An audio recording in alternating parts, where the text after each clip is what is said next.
L'invité du matin avec Gachet. Tout l'univers de la plomberie, de l'outillage et de l'irrigation est chez Gachet à Ducos. Gachet, ça le fait. Bonjour Elisabeth Noir. Bonjour Nicolas. La réforme du RUAM proposée par l'éveil océanien fait énormément réagir et vous recevez ce matin Christopher Gigès, porte-parole des loyalistes. Oui, notre invité du matin, c'est Christopher Gigès, membre du gouvernement en charge du dialogue social et effectivement l'un des porte-parole des loyalistes. Bonjour. Bonjour. Merci d'accepter notre invitation alors que les loyalistes ont exprimé vendredi leur très vive opposition à la proposition de loi de l'éveil océanien sur la réforme du financement du RUAM. Un mot peut-être aussi sur l'actualité immédiate avec cette attaque mortelle de requins hier à Lansvata. Qu'est-ce que ça vous inspire ? Déjà, toutes mes condoléances à la famille de la victime, mais aussi aux personnes qui étaient présentes sur la plage. Je crois qu'il y a eu beaucoup de traumatisme hier sur la plage de Lansvata. Enfin, je crois que des mesures sont déjà prises par les différentes collectivités que je soutiens à 100%. Il faut sécuriser cette plage et il faut prendre les mesures qui sont nécessaires. Il y a des mesures qui semblent s'imposer pour aller plus loin, pour essayer de régler le problème une bonne fois pour toutes. Oui, la mairie de Nouméa a annoncé hier le retour des prélèvements ou de l'abattage de requins, peu importe le nom, mais il y a une population anormale de gros requins dans les baies de Nouméa qu'il faut régler, et je crois que la mairie de Nouméa, la province sud, agissent en ce sens, avec la pose de filets notamment sur la baie du Château-Royal et la baie des Citrons. Mais oui, il y a des mesures à prendre. Moi, je proposerai au gouvernement très prochainement un texte pour le traitement aussi des eaux grises, eaux noires pour les bateaux. Donc il y a différentes mesures à prendre qui sont des différentes collectivités, mais c'est encore une triste nouvelle en ce début d'année. Pour en venir au financement du RUAM, tout d'abord, vous convenez qu'il faut trouver une solution. Aujourd'hui, on ne peut pas continuer comme ça avec un déficit structurel de 10, 12, 14 milliards, avec un déficit cumulé de 30 milliards.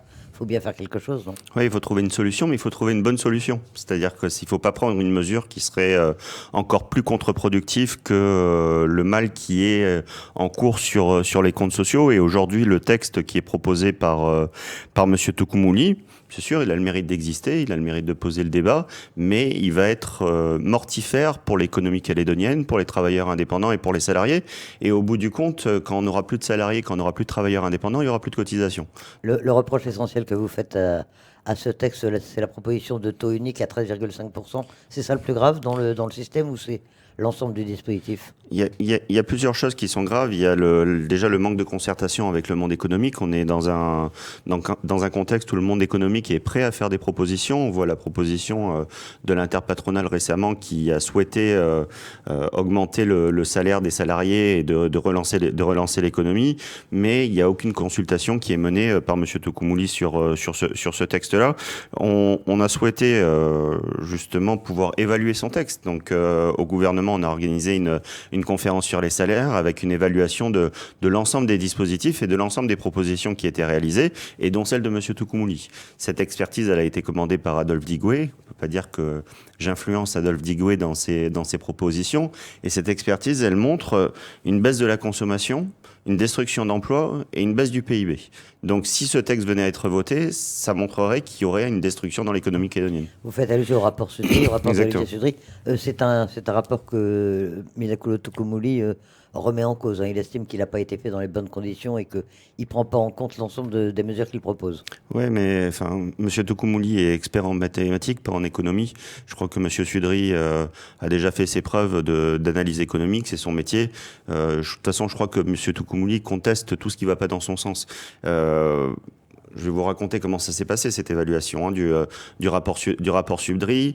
L'expertise qui avait été donnée était encore pire que la première version. Sauf que M. Tocoumouli s'est énervé auprès du gouvernement, a menacé les membres du gouvernement indépendantiste de sa majorité, et l'a fait un petit peu revoir, mais même en le revoyant un petit peu, il était encore négatif. Donc je crois qu'il y a un moment où il faut être sérieux. Ce texte, il montre surtout que son texte va avoir un impact sur le pouvoir d'achat, notamment des travailleurs indépendants et des salariés, de manière extrêmement importante. Vous savez, les travailleurs indépendants, les maçons, les artisans, les peintres, les carreleurs, 80% de cette population-là, c'est des gens qui touchent moins de 250 000 francs par mois. Et aujourd'hui, avec ce texte-là, c'est un mois de plus de cotisations qu'ils vont payer tous les mois. Mais alors, on dit que il est aussi prévu que l'alignement de la couverture médicale des travailleurs indépendants sur celle des salariés, grâce à ce texte, ça c'est une avancée sociale, non? Oui, c'est une avancée. Enfin, c'est d'ailleurs quelque chose qui prend pas en compte parce que c'est des nouveaux droits qui vont être créés sur les travailleurs indépendants qui vont entraîner des nouvelles cotisations de nouvelles dépenses sur le RUAM. Donc c'est un aspect qui a même pas été mesuré. Donc des nouvelles recettes, des nouvelles dépenses et finalement un texte qui va avoir des effets négatifs sur l'économie. Les travailleurs indépendants, c'est une population qui symbolise l'esprit pionnier calédonien, qui montre justement cette volonté d'entreprendre et d'aller mettre encore des nouvelles contraintes sur cette partie-là. Je crois que c'est une profonde erreur. Vous savez, je crois que M. Tokoumouli, il a été entrepreneur fut un temps avant d'être élu. Je crois qu'il devrait savoir la complexité parfois de payer ses cotisations RUAM. Selon vous, il faut en rester à plusieurs taux de cotisation? Non, il y a un modèle à changer. C'est ce qui a vraiment été évoqué lors de la conférence sur les salaires et c'est ce qui a été montré par les différentes études. On montre les différentes études ont montré qu'en Nouvelle-Calédonie, on taxait le travail massivement au détriment de la fiscalité. Tous les autres pays où ça marche bien, dans les pays nordiques, dans les pays nordiques justement où il y a un modèle de protection sociale, mais aussi un modèle de développement économique très fort, c'est l'inverse. C'est-à-dire qu'on met de la fiscalité plutôt que taxer le travail. Et là, avec la réforme de M. Tokoumouli, on a une volonté de sa part de taxer le travail. Alors il y a aussi une autre disposition, une autre mesure, c'est la suppression de l'exonération des charges sur les secteurs aidés et sur les revenus des bas salaires, les RBS comme on dit. Vous êtes opposé également à cette mesure? Oui, totalement. Enfin, moi, je suis pour une augmentation des salaires en Nouvelle-Calédonie. Aller enlever 6,5 milliards sur les bas salaires en Nouvelle-Calédonie, c'est une folie furieuse, à la fois sur les salariés et les entreprises. Sur les salariés, parce que quelqu'un dans un secteur aidé, par exemple le secteur du tourisme, quelqu'un qui est réceptionniste dans le secteur du tourisme, qui touche 150 000 francs par mois, va voir son salaire diminuer de 35 000 francs avec cette mesure-là. Cette même réceptionniste va avoir pour son entreprise 160 000 francs de charges supplémentaires. Donc l'entreprise va faire quoi? Soit licencier, soit augmenter ses prix. Donc là aussi, c'est pas sérieux. Et vous savez, il y a un moment, il faut être cohérent en politique et il faut tenir les engagements qu'on a pris devant les Calédoniens. Monsieur Tokoumouli, pendant la campagne des provinciales, il avait proposé un New Deal, le New Deal de l'éveil océanien. Et dans le New Deal de l'éveil océanien, il y avait augmenter les abattements sur les bas salaires. Et là, il propose exactement l'inverse. C'est comme quand il disait qu'il était loyaliste et qu'il est devenu indépendantiste. Donc il y a un moment, quand on veut être capitaine de son destin, comme dit l'éveil océanien, il faut garder un cap et il ne faut pas voir le gouvernail de la pirogue qui est cassé. Alors, autre mesure, il y a également la CRDSC, la contribution au remboursement de la dette de la santé calédonienne. En gros, c'est une taxe pour rembourser un emprunt pour résorber le déficit cumulé. Ouais, c'est une taxe supplémentaire qui veut imposer aux Calédoniens. Enfin, c'est à la fois des augmentations de cotisations sur les salaires des Calédoniens, une augmentation de taxes supplémentaires. Vous savez, on est dans un choix de modèle. Hein. Enfin, il y a une partie du Congrès qui souhaite relancer l'économie calédonienne, redynamiser l'activité, recréer des cotisations en créant des emplois. Et il y a des gens qui font des mathématiques et qui pensent que l'économie et la politique, 1 plus 1, ça fait 2, mais 1 plus 1, ça fait pas 2. Et quand on augmente des cotisations, des taxes, parfois et souvent, on a moins d'argent encore dans les caisses. Vous parlez du Congrès. Quelle majorité, justement, pour cette réforme? Est-ce qu'il y en a une au Congrès de la Nouvelle-Calédonie pour adopter éventuellement cette proposition? Je crois que les indépendantistes ont émis un avis favorable récemment, mais je crois savoir que au sein même du camp indépendantiste, beaucoup contestent cette réforme. Beaucoup de leurs électeurs sont concernés par ça. Hein. Beaucoup de gens en tribu ou sur la côte Est, en province des îles, sont des travailleurs indépendants et vont avoir une augmentation substantielle de leur cotisation sociale. Et je crois qu'une partie des indépendantistes ont conscience de ça. Ensuite, quand vous êtes élu du Congrès et que vous avez une étude indépendante commandée par un gouvernement indépendantiste qui dit que ça va détruire des emplois, que ça va détruire de la consommation, que ça va détruire de la richesse en Nouvelle-Calédonie, il faut être irresponsable pour voter ce texte. Mais je crois que M. Tokoumouli menace beaucoup aujourd'hui sa majorité actuelle en contrepartie de son vote au budget de la Nouvelle-Calédonie. Et on l'a vu, j'étais présent à la Chambre des métiers l'autre soir. J'allais vous en parler, les artisans sont vent debout contre cette réforme. Oui, mais enfin... Ils seront les principales, les premières victimes, entre guillemets, de ce genre de dispositions. Oui, il va y avoir 2 victimes, les travailleurs indépendants et les bas salaires.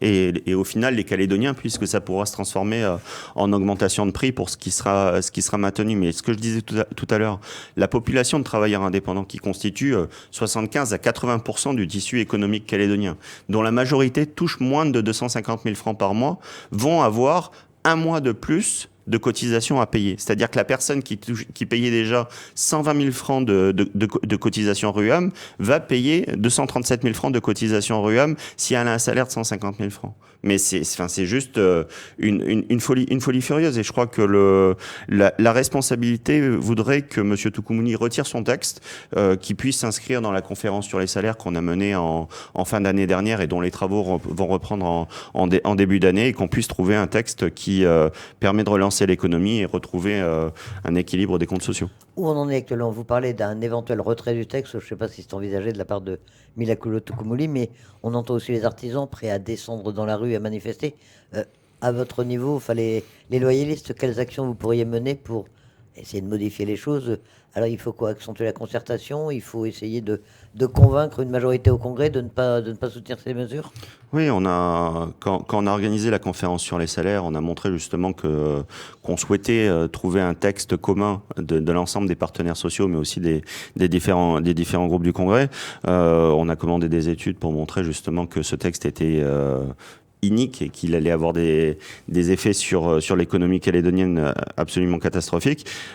Aujourd'hui, ce qui nous reste à faire, c'est combattre ce texte dans l'hémicycle, c'est expliquer aux membres indépendantistes que ce texte va avoir des effets aussi sur leur population. Vous savez, moi, j'ai eu l'occasion de le dire à Louis Mapou. Il l'a dit sur votre antenne et sur différentes antennes. Il considérait que ça se passait bien en ce moment au gouvernement et que la collégialité fonctionnait. Si ce texte venait à passer au Congrès de la Nouvelle-Calédonie et adopté par une majorité éveil océanien indépendantiste, ça se passera plus bien au gouvernement, et j'ai eu l'occasion de le dire à Louis Mapou. Ça remettrait carrément en cause la collégialité? Oui, totalement, parce que ça remettrait en cause tous les travaux qui sont menés sur le dialogue social, puisqu'on se serait assis sur les différentes propositions des partenaires sociaux. Et je crois que si 3 élus du Congrès font la pluie et beau temps dans l'hémicycle, le gouvernement n'a plus sa place. C'est un exécutif de proposer ce genre de texte, et certainement pas à un élu qui a proposé exactement l'inverse lors des élections provinciales. De votre côté, dernier point, est-ce que vous pourriez vous approprier les propositions de NCECO éventuellement pour avoir une contre-proposition pour répondre à ce besoin de financement du RUAM? Vous savez, les propositions de NCECO, elles vont dans le bon sens sur l'idée d'augmenter les salaires en Nouvelle-Calédonie, qui sont beaucoup trop bas aujourd'hui dans le secteur privé, et je crois que tout le monde a conscience de ça. Ensuite, il faut trouver un consensus avec l'ensemble des partenaires sociaux. Donc il y a une proposition sur la table de la part de NCECO. Les syndicats de salariés, je suis convaincu, sont prêts à avancer. Je crois qu'il y a surtout un travail de concertation à faire sur ces différents-là, et un changement de modèle entre le coût du travail et la fiscalité. On l'a dit quand on est arrivé quand le nouveau gouvernement indépendantiste a été élu, dès lors qu'il y aura une augmentation du coût du travail, on sera dans l'opposition. Et c'est aujourd'hui un texte qui prévoit ça. Vous soutiendriez une éventuelle manifestation si elle était organisée?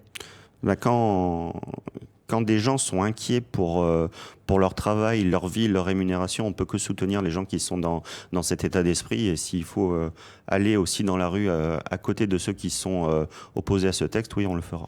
Christopher Gigès, l'un des porte-parole des loyalistes, merci d'accepter notre invitation. Merci à vous.